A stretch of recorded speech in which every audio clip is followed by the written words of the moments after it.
Next up, we're going to have Kristen Alexander. And I met Kristen. I'm going to read her formal thing first. I like to do my feeling on it. I met Kristen at the Conscious Life Expo, and she had a booth there. I play music every year at the Conscious Life Expo. And we're just starting back with the live ones, which is really cool. And I met her at her booth, and she really impressed me with her energy, what she has there. She's like really together. And what's that? I don't know. So that was very impressive. You know, somebody that has all their act together about what they're bringing you, what they're talking about, and that was very impressive for me. And so Kristen's a holistic plant-based chef, transformational life coach, sacred plant immersion facilitator, vitalist, herbalist, and world traveler. She is offering a food for thought talk on freedom and liberation through food and plants, and we'll be diving into the realms of plant communication, the transformational food journey, and optimizing the soul's evolution through self-discovery and developing a holistic lifestyle. She works with her clients online and in person by bridging the pathways of mind, heart, gut connection in a symbiotic relationship to the spirit and the soul. So here's Kristen. Isn't that cool? Here your hand. Thank you for coming, Kristen. And here's the headset. You can be heard better. It's on mute, but when you put it on, then I'll turn it on.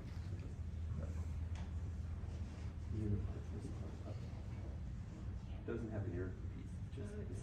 No, you don't hear anything out of it.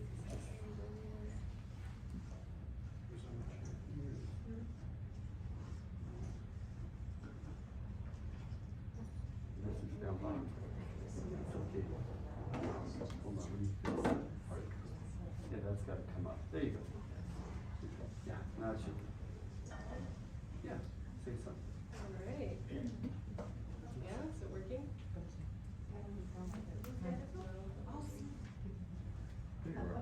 Yes, thank you. Thank you.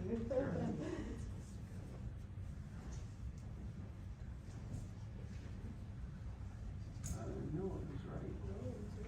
Yeah, around your ears if you want. Oh, there it is.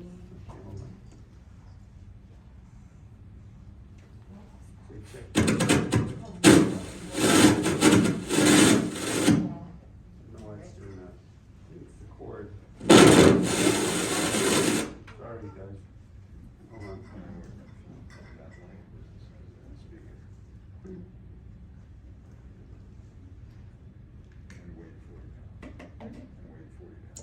See if it's on. Hello?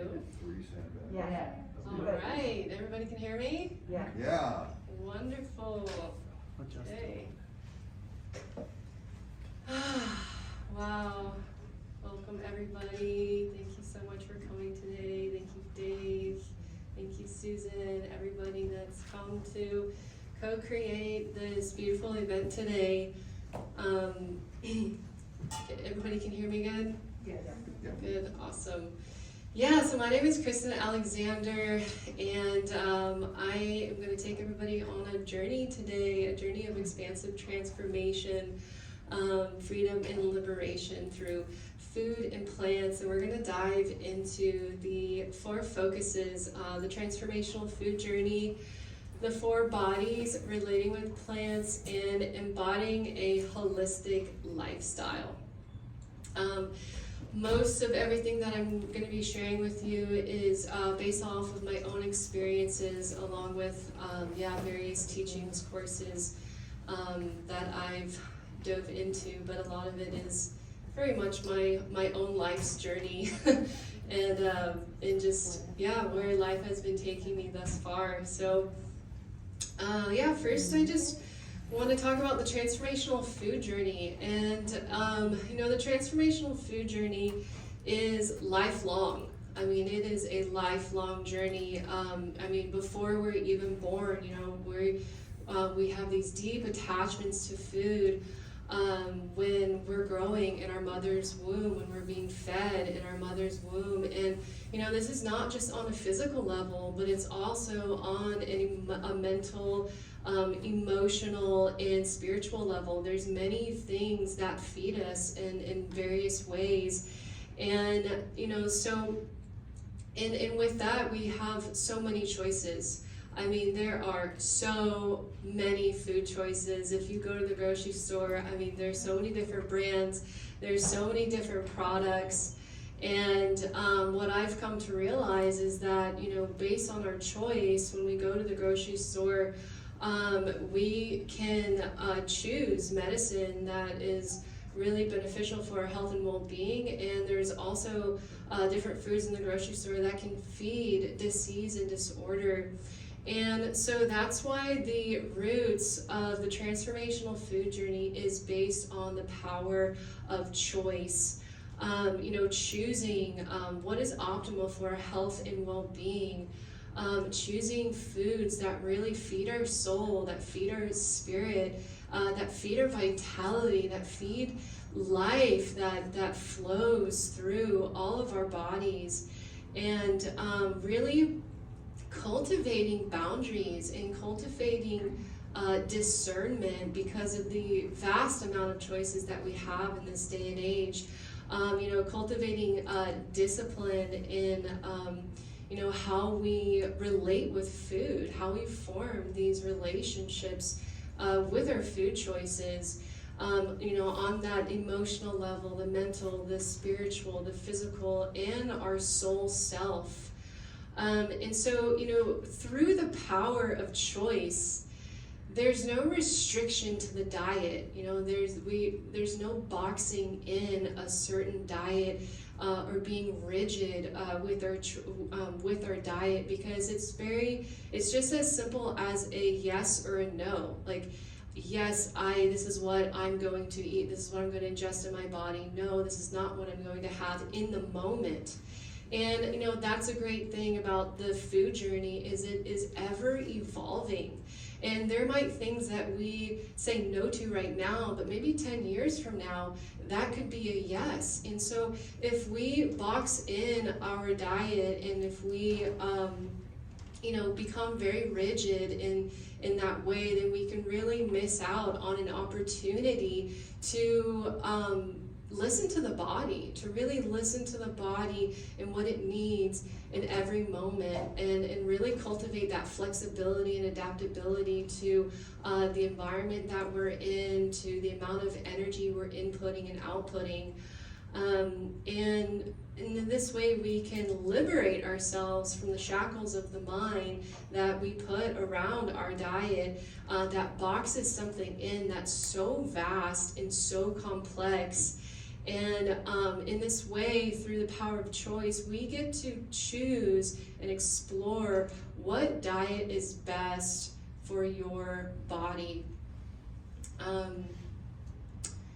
So the foundations that I've come to realize within this food journey is awareness, experiential learning, and self-discovery. And these foundations are based on feeling and sensing. People don't come to me because they want to think better. They come to me because they want to feel better. And so, this is what I teach, those foundations of like, how can we come into the body? How can we feel more? How can we sense more? And, one of the practices, how can we understand the patterns, our habits, our emotions? How can we actually learn ourselves more and get to know ourselves more in that way? And so through the foundation of self-awareness, we get to see, like, okay, what are my patterns? Every time this emotion comes up, why is it that I crave this certain food? And we get to we get to go deeper into the subconscious level and subconscious mind, and in that way it forms new pathways of connection within the subconscious mind that can surface into our conscious awareness, and then expand our awareness from that space. So one of the practices that I love doing for this foundation is, it's pretty simple, but it needs consistency, and it's continually checking in with the body. 30 minutes before I eat, while I'm eating, 30 minutes after I'm eating, checking in with myself. How do I feel? What am I thinking? What emotions are flowing through me? And, in that way we just get to really learn ourselves more. So the other foundation is experiential learning. And experiential learning is one of my favorites because there's just so much room for infinite possibilities. And we get to go deeper into the body. Experiential learning really generates more embodied teachings because we get to dive into the universe that lies within ourselves. And it very much is it's a down and in experience. There's a lot of spiritual practices out there that kind of go up and out of the body, but for me, it's like, how can actually we go down into the earth? How can we go down into the body and learn, the universe that lies within ourselves, and then in that way develop a diet that works best for you, and really get to explore the entire food spectrum. So, exploring like, okay, what if you don't drink caffeine for a week or 10 days? Like, what does that feel like in your body? What's that experience like? What if you don't eat dairy, or if you don't eat meat, or what if you don't eat broccoli for a month? Like, what does that feel like in your body? How is your body responding and reacting to those shifts and changes? What's it like to eat cake every day for 2 weeks? Like, how does that feel? How does that feel in your body? Like that full food spectrum. How does it feel to not eat for 1 day? How does it feel to not eat for 10 days? How does it feel to not eat or drink anything for 10 days? And really getting outside of our comfort zone and inviting that exploration of that experience, and then through that experience really getting to learn and get to learn and listen to the body. So, with this exploration of setting boundaries with certain foods, or inviting in other foods, really again, merging the foundation of awareness and checking in, like, okay, after I eat this, do I feel lethargic? Do I feel tired? Wow, do I have more vitality? Do I have more energy? And this is the way the body communicates with us, and this is how we can listen deeper to the body and to the body's needs. So the next foundation is self-discovery.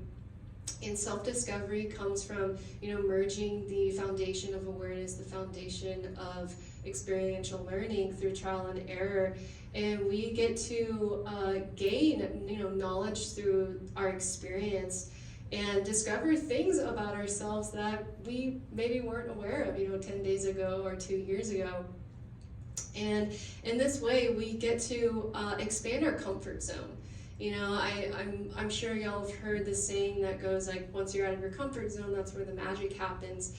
And so this is an invitation to get outside of your comfort zone and really meet your edge, and then take that step into the unknown and explore where that is. And then through that exploration, our comfort zone can then expand. And so, that's why the reflection practice is really important in this work, because just really sitting down and reflecting on, where were you 10 years ago? Really just thinking, where were you 10 years ago? What was your diet like? What was your lifestyle like? And how far have you come to this point, to this moment, to this now? And that is the transformational food journey. And then, having your choice in every moment to navigate your food journey for the goals that you're setting for yourself 1 day from now, 10 days from now, even 10 years from now. And this self-discovery really invites, again, getting to know ourselves more and getting to know the habits, and then through that awareness, making those shifts and changes in the choices necessary that feed our optimum health, our optimum well-being, and our vitality. And so throughout this food journey, there can be the release of identity. There can be that feeling of death. It's like, who are you? Who are you without the coffee, or who are you without the matcha, or who are you without the specific salad every day? And we get to explore what works for us and what doesn't work for us, and create a diet that comes from our own experience. Because diet is simply the habitual daily choices that we make. That for me is what diet is, and that is what turns it into a lifestyle. So as we get to release old identities that don't serve us anymore, we get to feed and birth the new you. And in this way, this is where that transformation happened. This is where we get to evolve. This is where our soul evolves. So now I want to come into the 4 bodies. We don't just have a physical body. We have a mental, emotional, spiritual, and physical body. And this is what holistic medicine sort of bases off of, is that we are multi-dimensional beings. We're not just this physical matter in this physical form. And to really acknowledge that part of ourselves, really acknowledge all of these different parts of ourselves that create the wholeness of who we are and who we are not. And so all of these different bodies, they all need to be fed to continually be in harmony and balance and to heal. And so if we put one focus onto one body and just have that soul focus, it's difficult to see the larger picture of the entire universe that lies within us. So the mental body is very powerful. It's absolutely infinite. It's a very, very powerful tool.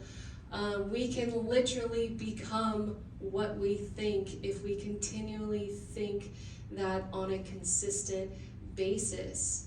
And so I really invite curiosity and critical thinking, really, being able to think for ourselves, and really gain that health sovereignty back and our freedom back in that way of truly, learning how not only to listen to the body, but really creating that connection with the mind and the body, to have more sovereignty in our lives.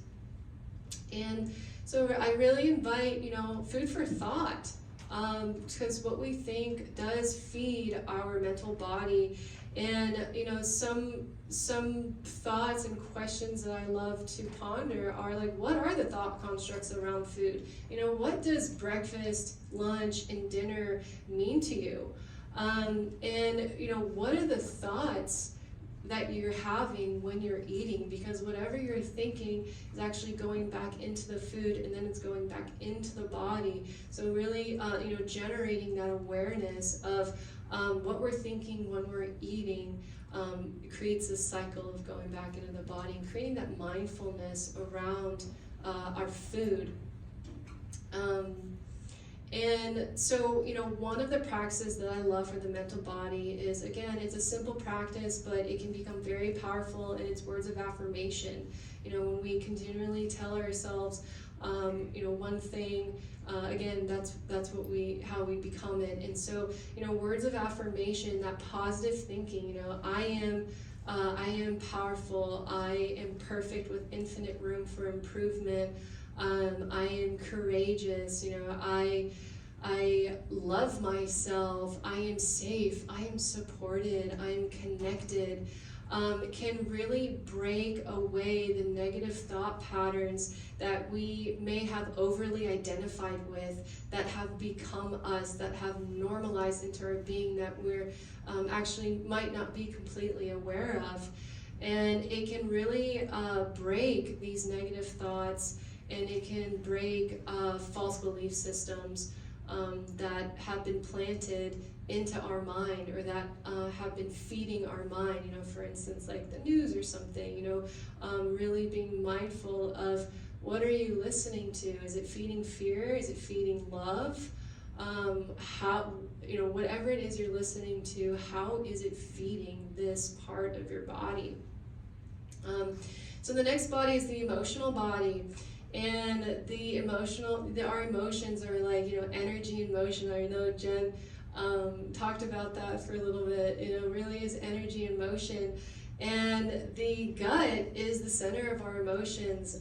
Maybe some of you have, felt those butterfly feelings in your stomach if, a certain memory came up for you or something like that. And so because the gut is the center of our emotions are highly innervated by what we're eating. And, there's something that I do, it's called emotional food craving interpretation.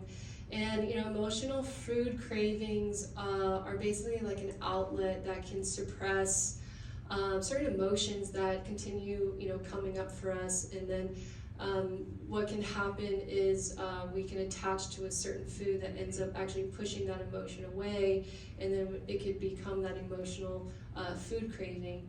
Now, I really do believe that everything within balance and moderation, sometimes it's absolute medicine. If there's so much sadness and you just want like some chocolate to really uplift your spirit, open your heart, like that is such good medicine. And then if it gets to a point where every time we have this emotion come up and we reach for that chocolate and it becomes a habit, that's when it can turn into the emotional food cravings, where it's actually suppressing the emotion. And so, I really invite, healing the appetite, not killing the appetite in these instances. It's not so black and white. That doesn't mean like using avoidant behavior and being like, okay, I'm never gonna touch that food again. But there's all these gray areas when we're experiencing energy and motion. And, so one practice that I love doing is really when emotions come up and there is like that certain food craving, which is not like that physical craving in the belly, it's more from the neck up, to really give yourself space, to give yourself permission to just take a deep breath and bring spaciousness between your true self, your true nature, and the energy that is moving through you, and to source where the emotion is stemming from, and to feel it, allow it to come up, to sense it, to say hi, to acknowledge it, whatever that it needs for it to continue moving through the body so that it doesn't get stuck in the body. And to hold space for yourself in those moments and allow it to fully release. And I've come to find in my own experience and with others that this way can really break addiction to food, and it can also break these habits to food as well. So the other body is the spiritual body, and the spiritual body is really important because the spiritual body really sees food as energy, frequency, and vibration. And, so really inviting in that critical thinking and the questioning, like, where does my food come from? How is it grown? Who made it? How did it get to my plate? And because that whole entire process really does affect the energy, frequency, and vibration of the food that we're putting back into the body. So, you know, I love, you know, encouraging people to eat a lot of living foods, you know, that have been minimally processed or refined or extracted or concentrating. And that's really what whole foods is like, you know, taking that carrot out of the ground and then eating it. There's so much life to that carrot. It's still living, and it's a very high vibration and energy and frequency that we get to put back into the body, and then that energy, frequency, and vibration alchemizes into physical form and goes into our cells, and that's what our cells become. So, you know, this is where quality over quantity comes into play, like really focusing on the quality of your food and not necessarily the quantity. In my experience, when I focus more on the quality of food, I actually need less of it because I feel more full, I feel more vital, I feel more life force energy pumping through me when the food has been very minimally processed. And you know, one of the practices that I love to do for feeding the spiritual body is, you know, giving gratitude for a food, giving gratitude for where a food came from, you know, praying on our food, singing and dancing while we're in the kitchen making our food. I see it as another ingredient that you're putting into the food.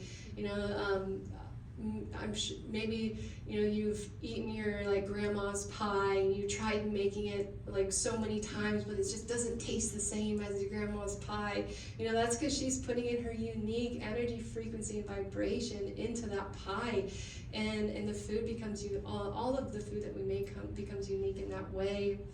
I also have found in my experience that fasting actually feeds the spiritual body too. You know, we are born into this consumerism society, so the society don't really teach us so much about the benefits of fasting. But in my experience, you know, fasting and allowing the body to rest and digest and take all of that energy that goes into digesting and assimilating food and bringing that energy into other parts of our body to heal. Fasting, we can heal on a quicker level when we're fasting. And, you know, I've come to find that I gain more clarity, not just in my connection to myself, but with everything around me and beyond what I can even fathom, you know, what the mind can even fathom in this piece of land that we get to rent, you know, this body that we get to rent while we're here. It really is this piece of land that the earth has given us. And so, you know, focusing on how can we feed it for its optimal health and well-being as we traverse through this life's journey. The other body is the physical body, which I'm sure maybe most of us we know most about, given that allopathic medicine focuses mostly on the physical body.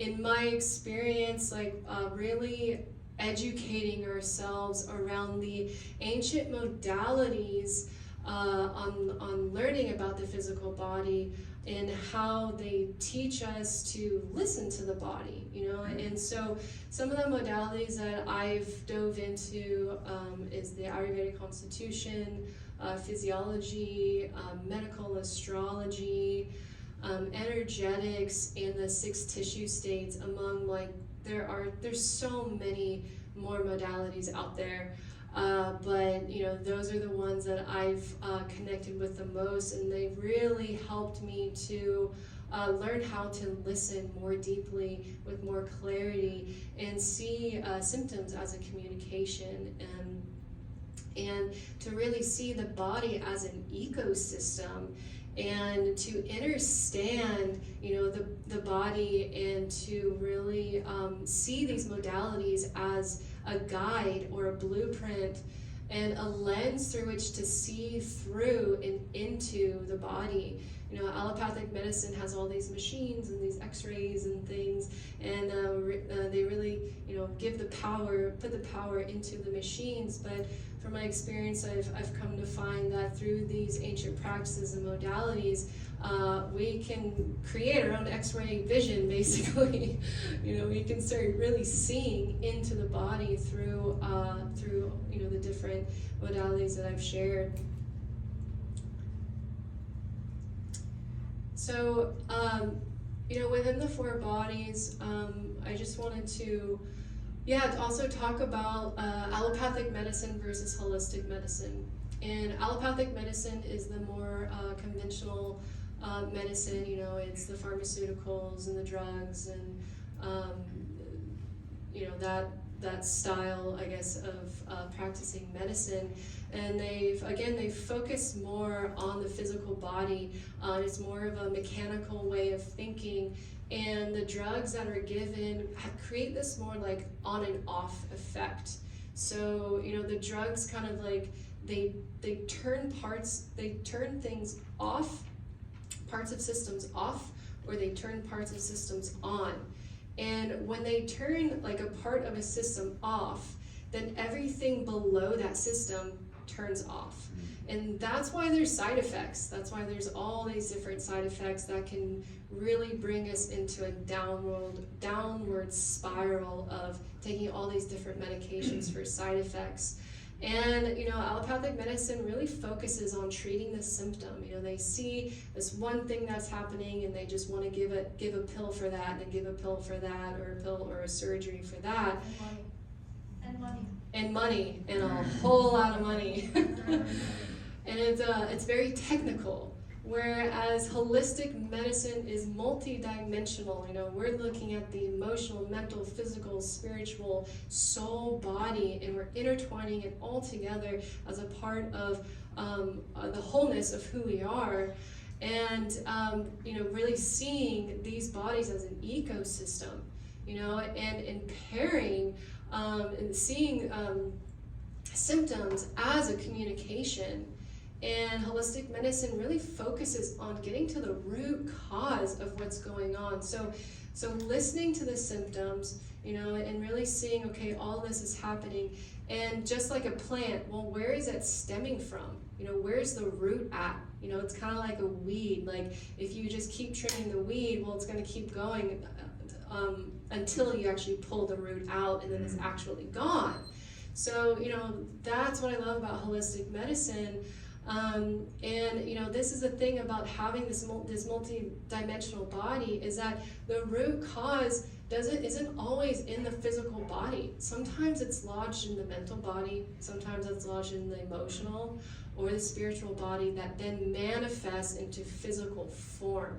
So this is why a lot of the time allopathic medicine doesn't really get to the root cause, because they're treating the physical, but the root might be in the mind. It might be in the thoughts that we're thinking every single day, and in how we're acting from our thoughts, or an emotion that's lodged in the body that just wants to be released. So that doesn't mean that allopathic medicine is bad. It's here for a reason. I really think that it has its place here. It really does. And I see allopathic medicine to be used as a last resort, as a literal life and death situation. And that's why I'm very grateful to have this type of medicine here, is it can save many lives. Now, for holistic medicine, it is very much that preventative, preemptive way, so that we don't get to that point, right? And in this way, we get to empower each other. We get to take responsibility for our own health and well-being, and really see food as medicine, and really educate ourselves, and start to really see, like, how is food affecting my daily life? How are my choices affecting my daily life? And am I choosing, what am I choosing for my health and well-being? Or am I feeding disease, disorder, and things like that? So this is where I call upon the plants to activate the DNA that lies within each and every one of us. And relating with plants has been quite the journey for me, and I really do love it so much.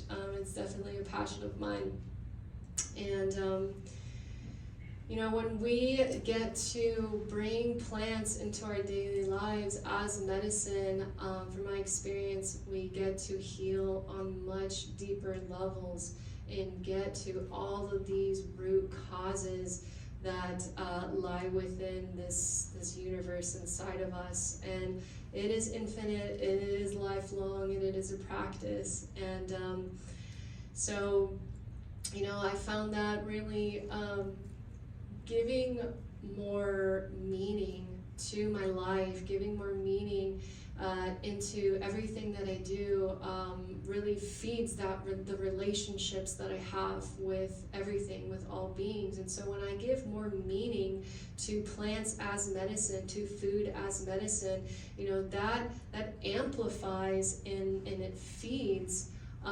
their life. And so, we're in relationship with every single thing around us, with our car, with the cameras, with each other, with our partners, whether we're conscious or unconscious of it. And the plants on the entire plant kingdom is, from what I'm hearing, is really sort of begging us to open up this awareness of their power and all that they have to give us. So, that being said, plants are very much alive. They are our teachers, they're our healers, they're our guides, they're our elders. Plants have been living here far longer than we have, and they're very ancient wisdom keepers. They carry a very high intelligence within their body. Plants also have a multi-dimensional body on the emotional, mental, physical, and spiritual level, and soul level. And they have a very high intelligence, ranging from subtle to very loud. For example, if any of you have drank ayahuasca or ate some psilocybin mushrooms, an hour from now, you will know that plant is in your body. They are very loud. And then there's the more subtle plants like nettles and calendula, where you really need to sensitize your body to really feel into how they're communicating with you, how they're shifting the ecology within your being. And so, they have a very strong connection to Gaia, and this is why they're so intelligent, is because Gaia is obviously extremely intelligent, far more intelligent than I think as one human could possibly be. And so what they do when you put the plant, when you merge the plant into your body, when you ingest the plant, they merge their consciousness with your consciousness. And so they can read your traumas, they can read your illnesses, they can read this. There's some plants that can read your past lives, your future lives, they can read your soul path. They have this intelligence of knowing through this merging. And so in that way, they then go into the body and they shift the ecology. They shift the ecology, and this is where healing and transformation happens. And this is what allopathic medicine cannot touch. For example, there's this amazing beloved plant called milky oats. And this plant not only restores the nervous system, even from trauma or surgery or burnout or past addictions, but it can grow the nervous system. It can actually regrow your nervous system. And there's no drug out there that can do that. It's an on and off situation. And so this is what I mean by shifting the ecology. Plants, if there's a pathogen in your body and you take an antiviral, antibacterial, antimicrobial plant medicine, then they shift the ecology of the body to make it inhospitable for that pathogen to survive. Whereas allopathic medicine, they just give you an antibiotic. It's like a bomb that goes into your stomach, kills the good bacteria, the bad bacteria, kills all the things. And then, there's actually a lot of antibiotic trauma out there, whether people are aware of it or not, but it is definitely a thing. The plants have this intelligence. They're like, oh no, that needs to be there. That needs to be there. That needs to get out. Okay, let's focus on over here. Now, how are we going to shift the ecology of this area where this pathogen is thriving? Okay, so we're going to shift the tone, or we'll shift the moisture, or we'll shift the temperature so that whatever is feeding it is then pulled away, and then it dies and it moves throughout the body. Plants can also just simply support our own body's vital intelligence. Our body is very intelligent. We don't need to tell it, okay, you need to beat your heart, or okay, now it's time to release the acid and bile so I can start breaking down the food. We don't need to think these things. The body just does it for us, and that's from the own body's vital intelligence.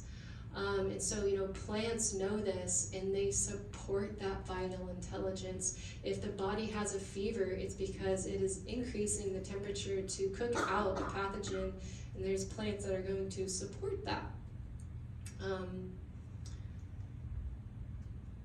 So my relationship with the plant kingdom has taught me a lot. And I'm really grateful for them, because they've definitely transformed my life in many different ways, shapes, and forms. And, one thing that they've taught me is their language. Plants have a language, and a lot of the language is a sensory experience.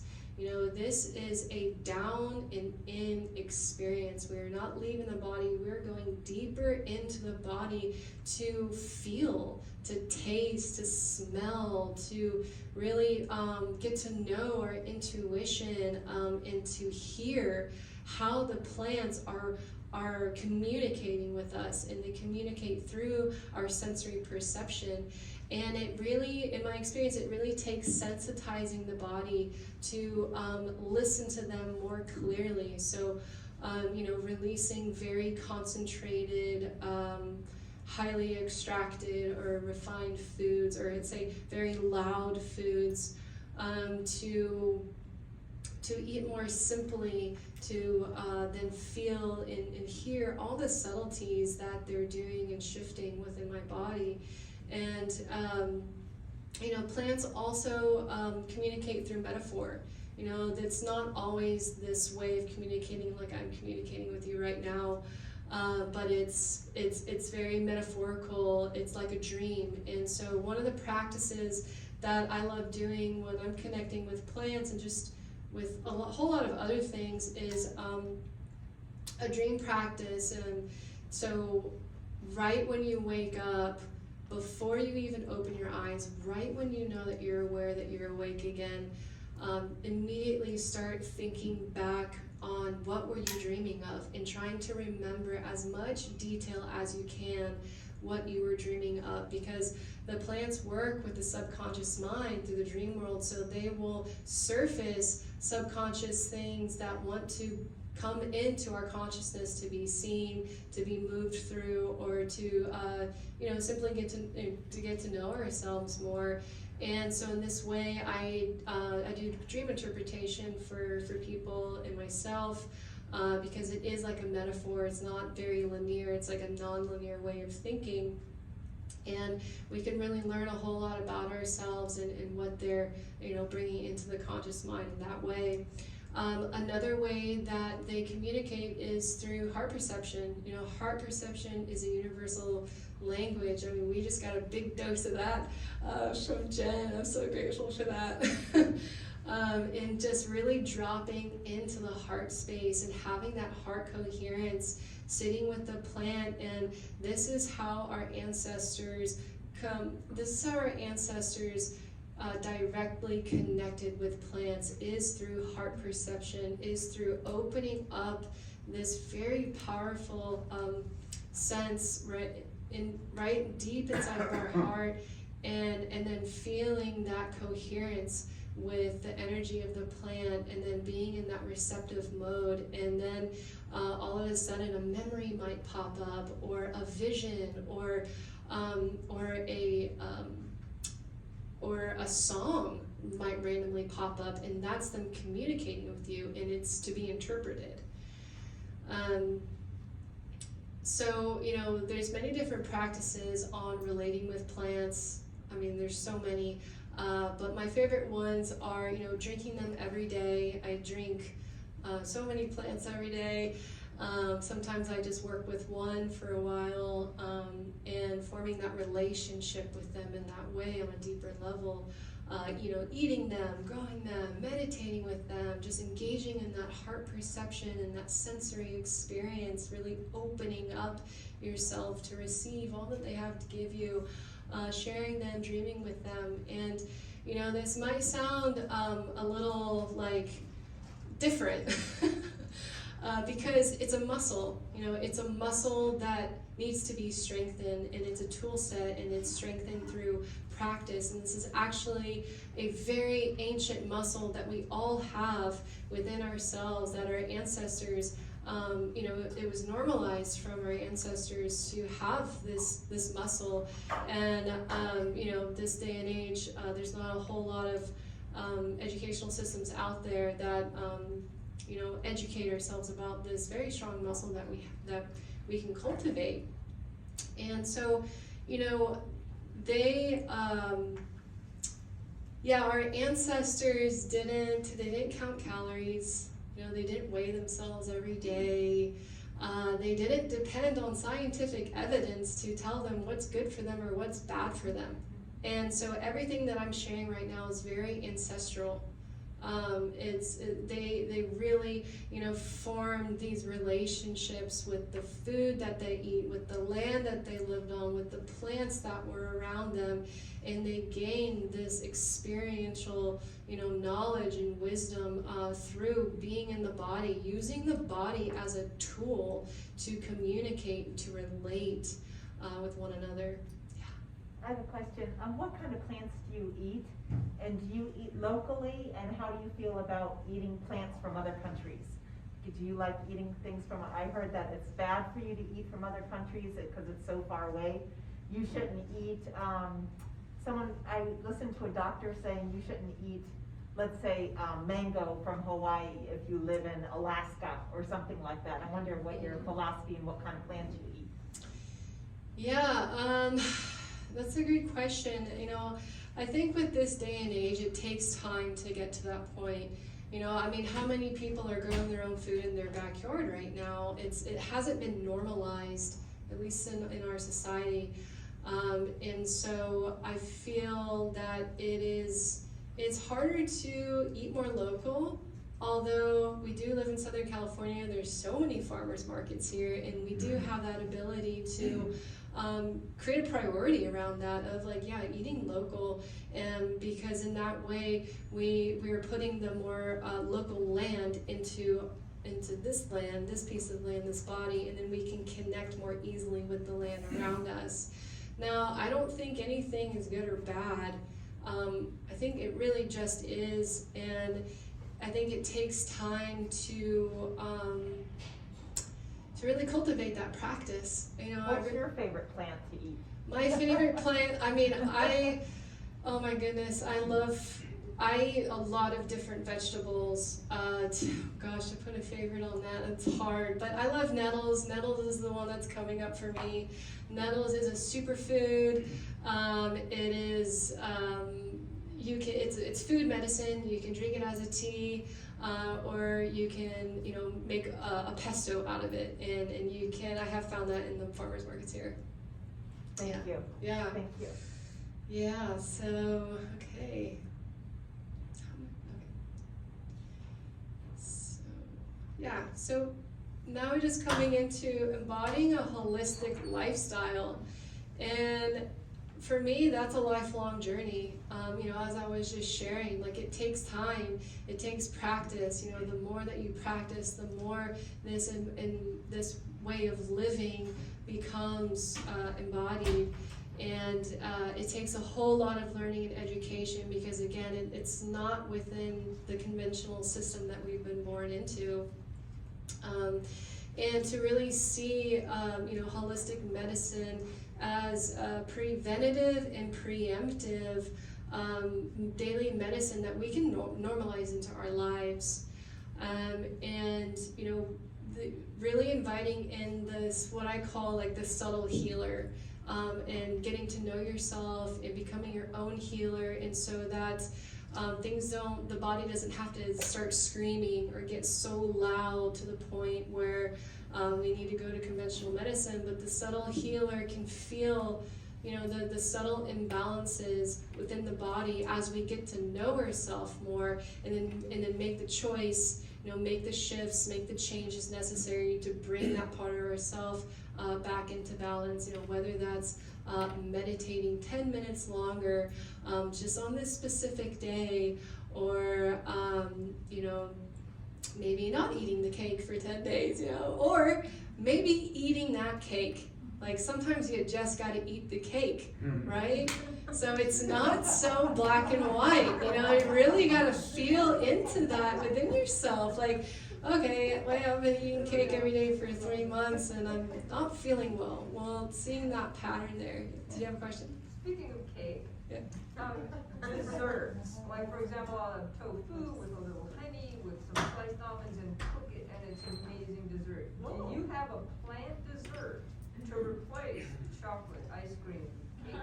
Do you have a plant dessert that you made that tastes wonderful and semi-curbs the sweet thing, like my tofu and honey, curbs the sweet thing, and it's healthy? Yeah, so, I see craving sweets as, again, that's a communication. The body's communicating with us. So from my experience, sometimes craving sweets consistently might mean that we're malnourished, we're not getting enough nutrients that the body is asking for. Therefore, our vitality decreases, therefore we need more energy, therefore the body craves sweets. So again, nettles comes up. Nettles is a superfood. It is jam-packed with so many vitamins, minerals, and nutrients. And I've found some of my clients, when they start drinking nettles every day, those sugar cravings they're just gone. Can you spell nettles? Nettles, nettle leaf. But I really, in craving those sweets, like on it, my favorite are dates. It's a whole foods sweet food. It's high in magnesium. It can definitely be medicine. And again, like if my body's craving the dates, then maybe I just need to take a little bit more magnesium. So as far as a plant dessert goes, there are so many plants out there that just have a sweet taste. One that comes up for me is linden. I love linden. It's moistening, it's sweet, it's heart medicine. It calms the nervous system of the heart. And add a little honey with it, and it's like even sweeter. It could easily curb some sugar cravings for sure. What is linden? Is it a... Linden is a tree. Linden is a huge tree. And usually you would drink the dried leaf. Oh. Yeah. So, I don't want to get on a tangent right now, but. I think Dave's almost up. Oh, okay. Yeah. Yeah, so, I just wanted to share that, in this way we can take our power back, we can take our freedom back, we can really show up for ourselves, and in this way, this is a radical act of self-love and self-care, and in this way we can really awaken to higher love for ourselves and for each other, and change our mindset amidst all the challenges that life gives us. Really show up for ourselves and support each other as we, journey and grow together. So, we can really be independent of these multi-billion-dollar industries that have agendas. They have agendas, and we can actually go through a soul retrieval, and we can retrieve parts of our soul that have been born into these old paradigm systems and come back into wholeness and inner full health, sovereignty, and freedom and liberation. And I just want to end with this quote. I don't know who said it, but it really touched my heart. You're your greatest teacher, so just get to know yourself more.